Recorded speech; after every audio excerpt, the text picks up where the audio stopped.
বসন্তপুর কি জানা বললেন? ভেটকে বাড়া। নিশ্চয়ই এলাকাটা অনেক বড়, দেখতেও পাচ্ছি মাশাআল্লাহ অনেক বড় বড় বিল্ডিং আছে। এখন বলেন এই বড় বড় বিল্ডিং গুলোর একটা ওজন আছে না নাই? আছে না নাই? নিশ্চয়ই কলকাতা হাওড়া আপনাদের পার্শ্ববর্তী, খুব বেশি দূরে না।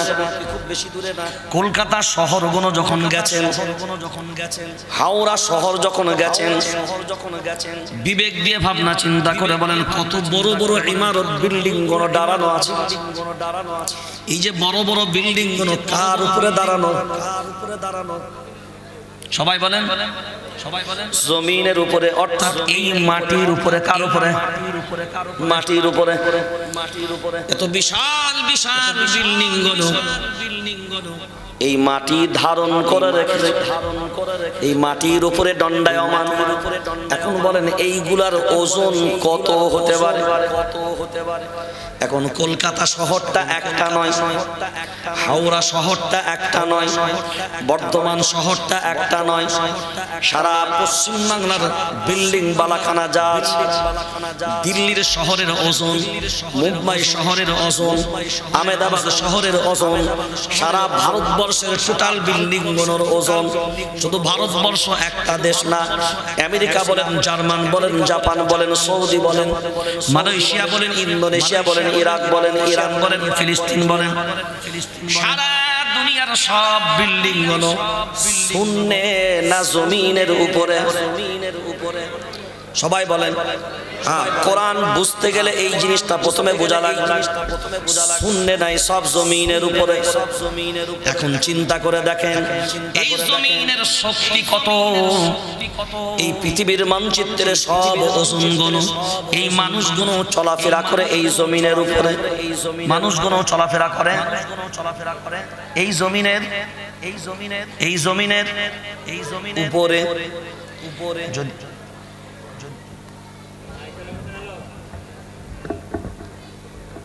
দুটো সাউন্ড দুরকম হয়ে যাচ্ছে।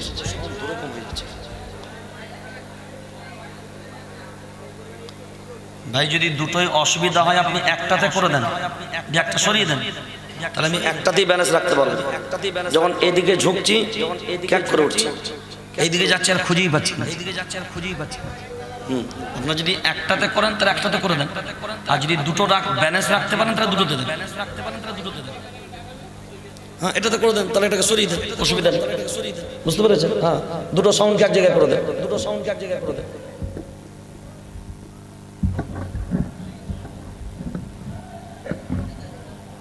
এটাকে পুরো হাঁটান, এটা চলছে। আচ্ছা চলেন, দেন সঙ্গে সাউন্ডটা দেন। কিন্তু বক্সের সাউন্ড শুনতে পাচ্ছি, আল্লাহ আল্লাহ। স্টেজে যেন চোঙের সাউন্ড হালকা আছে,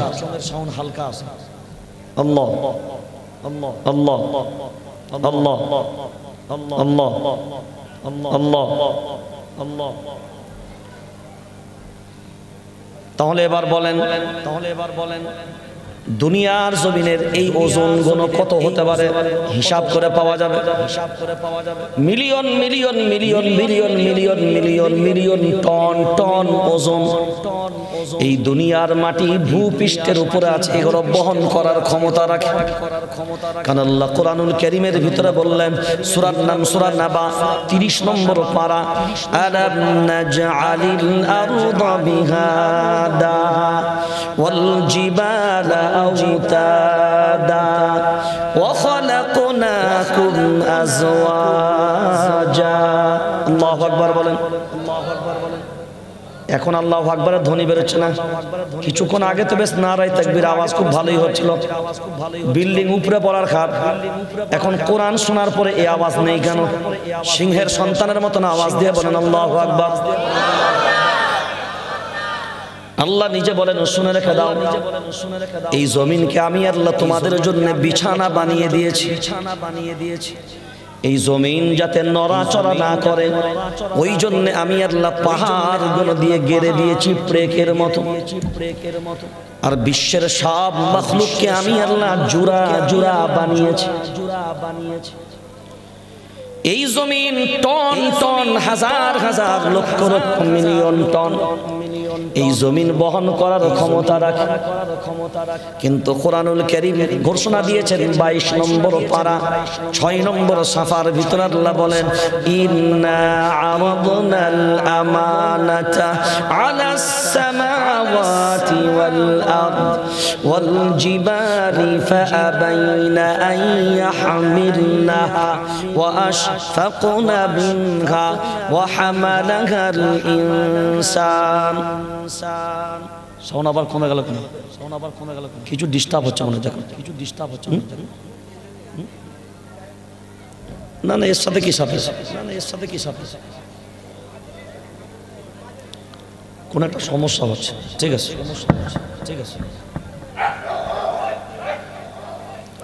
এরপরে কোরআনুল কারীম জানিয়ে দিল, শোনা রেখে দাও, এবার আমার দিকে তাকান, সব ভুলে যান ওদিকে, আর তাকাবেন না পিছনের দিকে।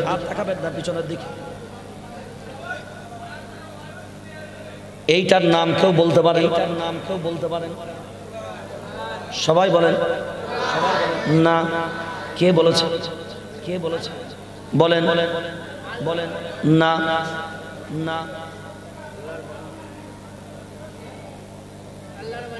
না, আল্লাহর বাণী তো পরের কথা, আগে আরবিটাই বলেন না।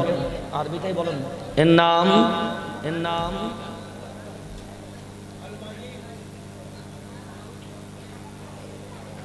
আল শব্দ ব্যবহার করা হয় কেন?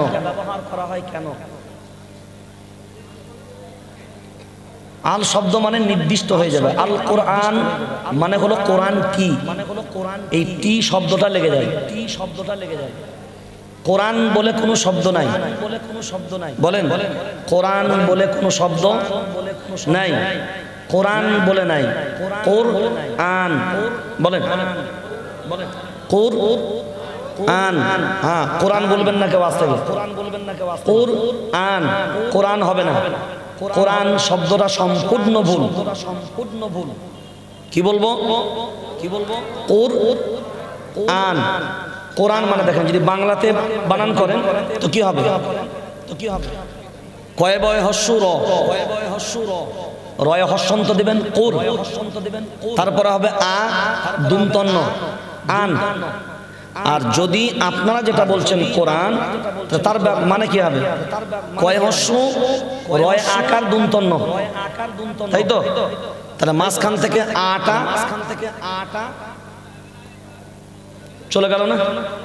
তাহলে কোরআনের একটা অক্ষর হযফ হয়ে গেল, তাহলে সম্পূর্ণ নামটা ভুল হবে। তাহলে মনে থাকবে কি বলবো?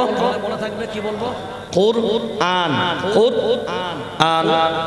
এরপরে চলেন আগিয়ে যান। তাহলে মাশাআল্লাহ কোরআনের পরিচয় আমরা সবাই জানলাম, এর নাম কোরআনুল কারীম, কোরআনুল মজিদ, কোরআনুল হাকিম, যা বলেন অনেক নাম আছে কোরআনুল কারীমের। এর ওজন কত হবে? এর ওজনটা আমাদের দুনিয়ার পাল্লায় কত কিলো হতে পারে? সম্ভবত এটা মোম পাতার কোরআন এনেছে। আমার হাত বলছে মিনিমাম কমসে কম 2 কিলোর মতন হবে। মোম পাতার কারণে 2 কিলোর মতন। এইটা যদি মোম পাতা না হতো তাহলে 1 থেকে 1.5 কিলোর মতন ওজন। কত বললাম? সবাই বলেন 1 থেকে 1.5 কিলোর মতন। এবার আমার দিকে তাকান। সবাই আমরা বলি যালিকাল কিতাবু লা রাইবা ফিহি, বলি না? তার মানে বলেন সবাই না, এটা সঠিক ব্যাখ্যা না। আমার দিকে তাকান। হ্যাঁ, আরবি গ্রামার জানা লাগবে। আরবিতে ইসমুল ইশারা ব্যবহার করা। ইসমুল ইশারা মানে হলো কোনো ইসিমের দিকে ইঙ্গিত করা। ইশারা মানে হলো কোনো ইঙ্গিত করা। ইসিম মানে হলো কোনো বাক্য, কোনো নাম, কোনো স্থান, যাই হোক সবই ইসিম। ক্রিয়া বাদ দিয়ে সবই ইসিম হবে। কারোর দিকে নির্দিষ্ট করা, এই ইসমুল ইশারা। দূরের কোনো জিনিসকে বোঝানো, ইসমুল ইশারা ব্যবহার করা। কাছের কোনো জিনিসকে বোঝানো, ইসমুল ইশারা ব্যবহার করা। মেয়েদের জন্য আলাদা, ছেলেদের জন্য আলাদা। যালিকাল কিতাবু, যালিকা এটা হলো দূরবর্তী জিনিসকে বোঝানোর জন্য। কোন বর্তী? জোরে বলেন। দূরবর্তী জিনিসকে। কিন্তু আমরা বলছি এই কোরআন, এই শব্দ কখন ব্যবহার হয়? যদি একটা জিনিস ওইখানে থাকে, ওইখানে বলবো না এইখানে বলবো। আমার দিকে তাকান, কি বলবো? তাহলে ওইখানে যদি বলি হাযা দ্বারা ওইখানে হয় না। হাযা মানে হলো এটা, এইখানে। হাযা মানে এটা, এইখানে। হাযাল কিতাব, যখনই কিতাবের পূর্বে আলিফ লাম যোগ হয়ে গেছে তখন এই কিতাব। যালিকাল কিতাব, তখন আর এই কিতাব নয়। যালিকা মানে ওটা, ওটি। যালিকা মানে ওটা বা ওটি। তাহলে আছে হাযা না যালিকা? যালিকা আছে কি? যালিকা। আর আমি অর্থ করছি কি? এই কোরআন অর্থ করলাম, এই কোরআন। আর লিখা আছে ওই কোরআন, লিখা আছে। সবাই বলেন ওই কোরআন। এখন মনে মনে হবে এই কোরআন বললে কি তাহলে ভুল হবে? ওই কোরআনে কি বলতে হবে? আসলে এর হাকিকি মানা হলো যালিকাল কিতাবু লা রাইবা ফিহি। দুনিয়ার জমিনে যেগুলো দেখতেন এইগুলো হলো কুরআনুল কারীমের এক একটা কপি। এগুলো সব যারা বলেন এক একটা কপি, সব জেরক্স করা, ছাপানো। আসল কুরআনুল কারীম কোথায়? যারা বলেন সূরার নাম সূরা বুরুজ, 30 নম্বর পারায় আল্লাহ ঘোষণা করে দিয়েছেন অরিজিনাল কোরআন কোথায়? বাল হুয়া কুরআনুন মাজিদুন ফি লাওহিম মাহফুজ। আল্লাহু আকবার বলেন। ফি লাওহিম মাহফুজ। এই ফি আসার কারণে একটা মাওজুদুন লুকিয়ে আছে। কাইনুন হোক, মাওজুদুন হোক, যাই হোক কেন, ফি এখানে আছে, এই অর্থটা এখান থেকে আমরা পাবো। বাল হুয়া কুরআনুন মাজিদুন ফি লাওহিম মাহফুজ।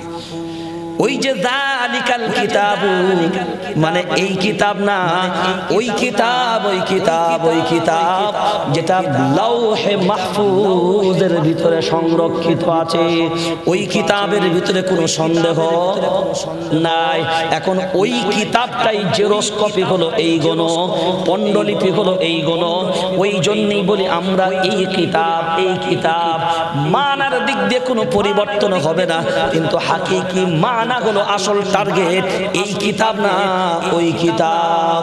যারা বলেন ওই জন্য ভারতবর্ষের জমিনে যখন ওয়াসিম রিজভির মতন গাদ্দার গুলো যখন বলল কোরআনের ব্যাপারে 26টা আয়াতের মামলা করব সুপ্রিম কোর্টে, মামলা দায়ের করলো সুপ্রিম কোর্টে 26টা আয়াতের। তো আমি বললাম ওরে কুলাঙ্গা, তুই যে কোরআনের ব্যাপারে মামলা করবি তোর এতটুকু জ্ঞান বুদ্ধি নাই। কারণ কোরআনের ব্যাপারে মামলা করতে গেলে প্রথম লেখকের বিরুদ্ধে মামলা করা লাগবে। জায়গা জমিনে ঝামেলা হচ্ছে, জায়গা জমিনে ঝামেলা হচ্ছে। এখন বলে জায়গার নামে মামলা হবে না, জায়গার মালিকের নামে মামলা হবে। জোরে বলে।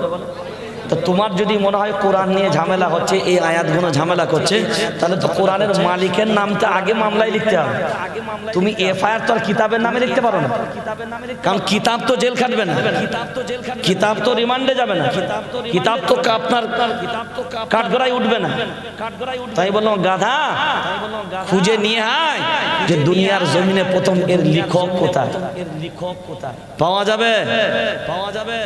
দুনিয়াতে এর লেখক পাওয়া যাবে, জোরে বলেন। কানের লেখকের নাম জোরে বলেন। হায়ের লেখক দুনিয়ার জমিনে কোথাও পাবেন না, কারণ এই লেখক অন্য কেউ নয়, আল্লাহ নিজেই ক্লিয়ার করে দিয়েছেন, ইন্নাহু লাকাউলু রাসূলিন কারীম। আল্লাহু আকবার বলেন। ওয়ামা হুয়া বিকাউলি শাইর কলিলাম মা তুমিনুন ওয়ালা বিকাউলি কাহিন কলিলাম মা তাযাক্কারুন। আল্লাহু আকবার বলেন। ইন্নাহু লাকাউলু রাসূলিন কারীম, এটা মুহাম্মাদের বানানো কোনো লিখনি কোনো কিতাব নয়, এটা মায়ার নবী মদিনাওয়ালার কোনো বাণী নয়, এটা মায়ার নবী মদিনাওয়ালার লিখনি কোনো কিতাব নয়। কারণ আমি আল্লাহ ক্লিয়ার করে দিলাম, ইন্নাহু লাকাউলু রাসূলিন কারীম, এই কওলটা আমার রাসূলের নয়। তারপরেও যদি কারণ মনে হয় এই বাণী কার কার কার কার কার কার কার, এখন কোরআন যখন পড়া শুরু করবেন ছন্দের মাধ্যমে কোরআন বহু জায়গায় পড়া যাবে। বিসমিল্লাহির রাহমানির রহিম, ইযা ওয়াকাতিল ওয়াকিআ লাইসা লিওয়াকাতিহা কাযিবা খাফিদাতুর রাফিআ ইযা রুজ্জাতিল আরদু রাজ্জা ওয়া বুসাতিল জিবালু বাসসা ফাকানাত হাবাআন মুনবাত্তা ওয়া কুনতুম আজওয়াজান সালাসা আল কারিআতু মাল কারিআ ওয়া মা আদরাকা মাল কারিআ ইযা যুলজিলাতিল আরদু জিলজালাহা وأخرجت الأرض أثقالها والشمس وضحاها والقمر إذا تلاها والنهار إذا جلاها والليل إذا يغشاها والسماء وما بناها والنجم إذا هوى ما ضل صاحبكم وما غوى وما ينطق عن الهوى إن هو إلا وحي يوحى علمه شديد القوى ذو مرة فاستوى وهو بالأفق الأعلى। সব দেখেন ছন্দে ছন্দে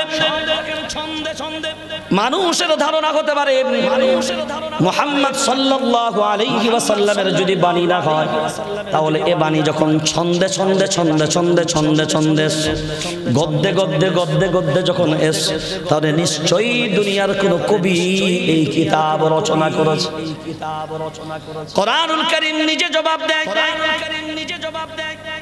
وما هو بقول شاعر قليلا ما تؤمنون। শাইর মানে হলো কবি, শাইর মানে হলো আমরা বলি না अरे शायर এসছে উর্দুতে, শায়ের নে ফরমায়া, কবি এই কথা বলেছে বাংলায় বলে, কোরআন বলছে না না এটা দুনিয়ার কোনো মুশাইরের লেখা নয়, কোনো কবির কোনো কবিতার কোনো গ্রন্থ নয়। তোমরা নিশ্চয় এ সম্পর্কে সঠিক ধারণা তোমাদের নাই, অল্পই বুঝো, তোমরা বেশি বোঝো না। এখন মানুষের ধারণা হবে কোরআন ধাপে ধাপে নবীর না কবির না, এইভাবে যখন পরস্পর ধাপে ধাপে কোরআন জবাব দিয়ে দিচ্ছে, তখন মানুষের ধারণা হতে পারে পরস্পর ধারাবাহিকভাবে কোরআন এইভাবে জবাব দেয় কি করে, তাহলে নিশ্চয়ই দুনিয়াতে এটা কোনো না কোনো জাদুঘরের কেরামতি হতে পারে। এরপরে কোরআনুল কারীম বলেন ওয়ালা বিকাউলি কাহিন কলিলাম মা তাযাক্কারুন। আল্লাহু আকবার বলেন। এটা দুনিয়ার কোন জাদুকরের লিখনি কোন কিতাব না, তোমরা নিশ্চয়ই এ সম্পর্কে তোমাদের জ্ঞান নাই, তোমরা বুঝো না, তোমরা কমই বুঝো এই বিষয়ে। এখন প্রশ্ন সারা দুনিয়ার মানচিত্রে মানুষের কার কার নবীর না কবির না জাদুকরের না, তাহলে এই কিতাব কার? কোরআনুল কারীম বলছে আমি আল্লাহ নিজেই জবাব দিলাম এই কিতাব কার? তানজিলুম মির রাব্বিল আলামিন। কারণ না তানজিলুম মির রাব্বিল আলামিন, মির রাব্বিল মিন মানে থেকে, মির রব্বিল মানে রবের পক্ষ থেকে এই কিতাব আমি আল্লাহ তোমাদের জন্য নাযিল করেছি। এরপরে কোরআনুল কারীমের মহত্ব গুরুত্বটা বুঝবে কেমন ভাবে, আমি আল্লাহ সেখানেও ক্লিয়ার করে দিলাম, শুনে রেখে দাও। কারণ এই কিতাব আমি আল্লাহ নাযিল করলাম, ঠিক কথাই। নাযিল করার পরেও আমি আল্লাহ কোরআনের ব্যাপারে, এর সত্যতার ব্যাপারে, এর ওজনের ব্যাপারে আমি আল্লাহ জানিয়ে রাখলাম, শুনে রেখে দাও। এরপরে কোরআনুল কারীম বলে,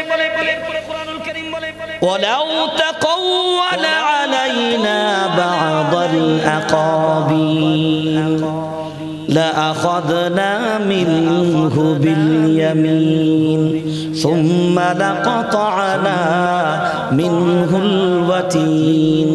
এরপর আল্লাহ বলেন, শুনে রেখে দাও, এই কোরআন এতে কোনো সন্দেহ নাই, আমি বললে শুধু হবে না, কারণ তারপরেও যদি তোমাদের ডাউট হয় আমি আল্লাহ ক্লিয়ার করে দিচ্ছি।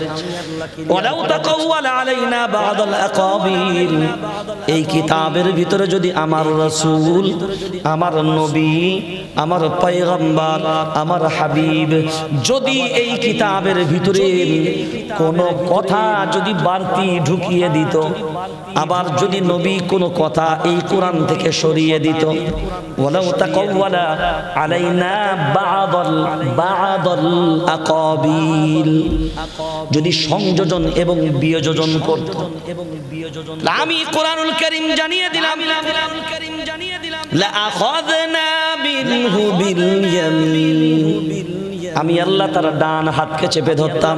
কার ডান হাত? কার ডান হাত? কার ডান হাত? মায়ার নবী মদিনা বলার ডান হাতকে আল্লাহ চেপে ধরতেন। সুম্মা লাকাতা'না মিনহুল ওয়াতিন, এরপরে আমি আল্লাহ আমার নবীর কণ্ঠনালীকে আমি আল্লাহ কেটে ফেলে দিতাম। কুতিআ কাতা মানে হলো কেটে ফেলা। যদি আমার রাসূল এই কিতাবের ভিতরে কোনো সংযোজন বিয়োজন করত, তাহলে আমি আল্লাহ আমার নবীর ডান হাতকে চেপে ধরতাম আর কণ্ঠনালীকে, জোরে বলেন, কেটে ফেলে দিতাম। অর্থাৎ কোরআনের ভিতরে কোন রকম ভেজালের অবকাশ, জোরে বলেন, জোরে বলেন, নাই। এই জন্যই তো এবার আল্লাহ জানিয়ে রাখেন, শুনে রেখে দাও, ওই 22 নম্বর পারা 6 নম্বর সাফাই এবার আল্লাহ বলেন, শোনো, তাহলে এর ওজনটা কত মনে আছে? এর ওজনটা কত মনে আছে? এখন এটা তো মোমবাতার কিতাব, ওই জন্য এর ওজন মিনিমাম আমার হাতে যা মালুম হলো প্রায় 2 কিলোর মতো। এখন বলেন এই কোরআন, ইন্না আরাদনাল আমানাতা আলাস সামাওয়াতি ওয়াল আরদি ওয়াল জিবাল, আল্লাহ 3টে স্থানের নাম নিলেন। 1 নম্বরে বলেন ইন্না আরাদনাল আমানাতা আলাস সামাওয়াত, আমি আল্লাহ এই কোরআনের আমানতটাকে প্রথম আমি আল্লাহ আসমানের উপরে দিলাম। আসমানকে বললাম নাও নাও নাও, আসমান বলে না না, এই কোরআনের ওজন আমার পক্ষে বহন করা সম্ভব নয়।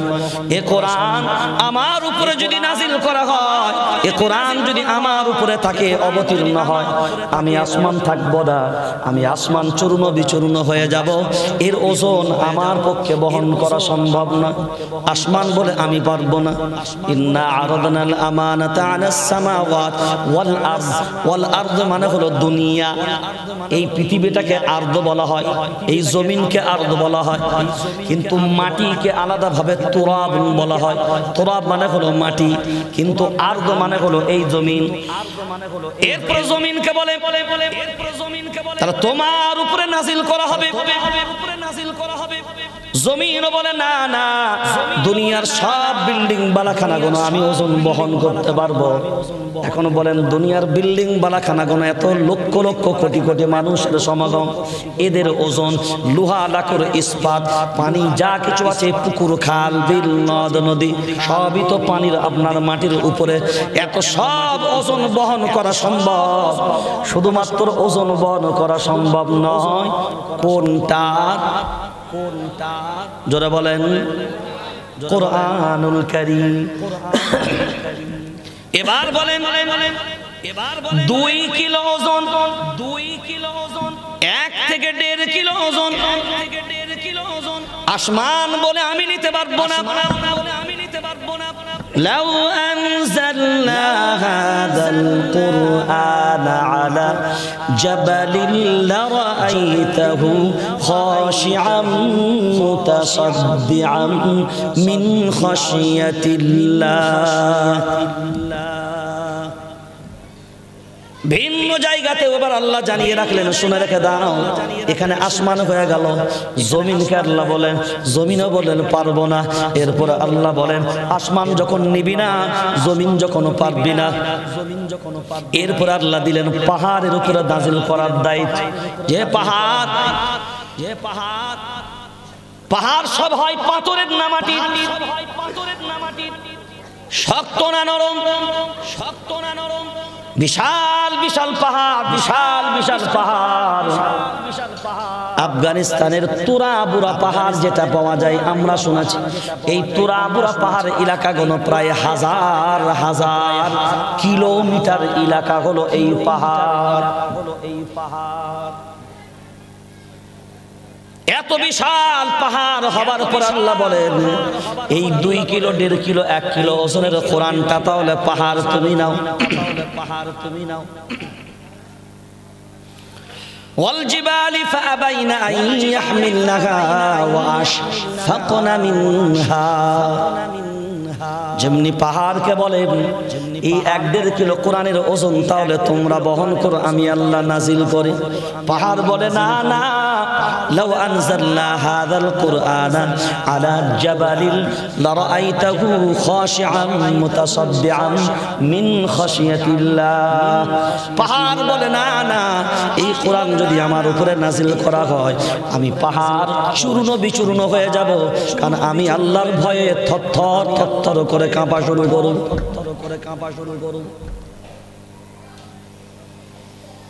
এরপর আল্লাহ বলেন, আসমান নিবি না, জমিন নিবি না, পাহাড় যখন নিবি না, তাহলে নিবে কে?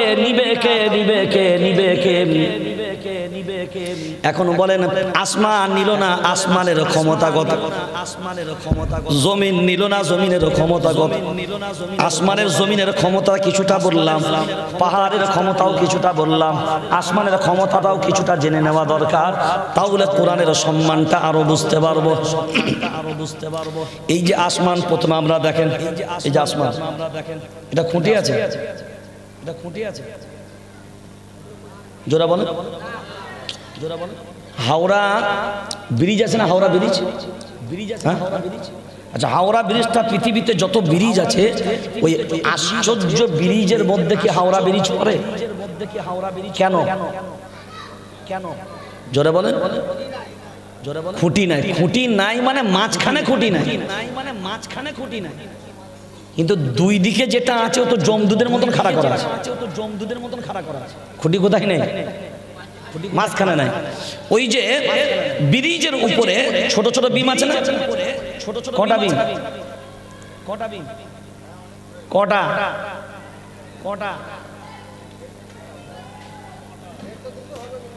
24টা।